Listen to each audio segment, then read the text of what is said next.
आपत्ती व्यवस्थापन व सुरक्षेच्या दृष्टीने नागपूर जिल्ह्यातील सर्व एक्सप्लोजिव्ह आणि केमिकल कंपन्यांमधील सुरक्षा यंत्रणांची कसून तपासणी केली जाणार आहे। ही तपासणी केंद्र सरकारच्या डिश, पेसा, पोलीस आणि महसूल विभागामार्फत महिन्याभरात करून आपत्ती व्यवस्थापन सुरक्षेच्या दृष्टीने कंपन्यांनी आवश्यक उपाययोजना करण्याचे निर्देश जिल्हाधिकाऱ्यांनी दिले आहेत। 1 मार्च रोजी SBL एनर्जी लिमिटेड कंपनीत स्फोट झाला होता। या स्फोटात आतापर्यंत 23 जणांचा मृत्यू झाला असून 20 जणांवर आता उपचार सुरू आहेत। सोमवारी सायंकाळी सीमा धुर्वे नामक महिलेचा देखील मृत्यू झाला। या गंभीर प्रकरणी 2 मार्च रोजी पालकमंत्री चंद्रशेखर बावनकुळे यांनी आढावा बैठक घेतली होती।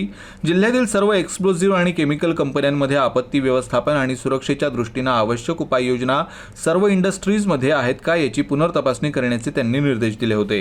याचबरोबर कंपन्यांनी अद्ययावत आपत्कालीन आराखडा तयार करण्याच्या सूचनाही त्यांनी दिल्या होत्या। त्या निर्देशाप्रमाणे जिल्हाधिकारी तथा अध्यक्ष जिल्हा आपत्ती व्यवस्थापन प्राधिकरण डॉक्टर विपिन इटनकर यांच्या अध्यक्षतेखाली इंडस्ट्रीज आपत्ती व्यवस्थापन उपाययोजना संदर्भात बैठक झाली। बैठकीत SOP कायद्यातील सुधारणा, नवीन नियमावली यावर चर्चा करण्यात आली।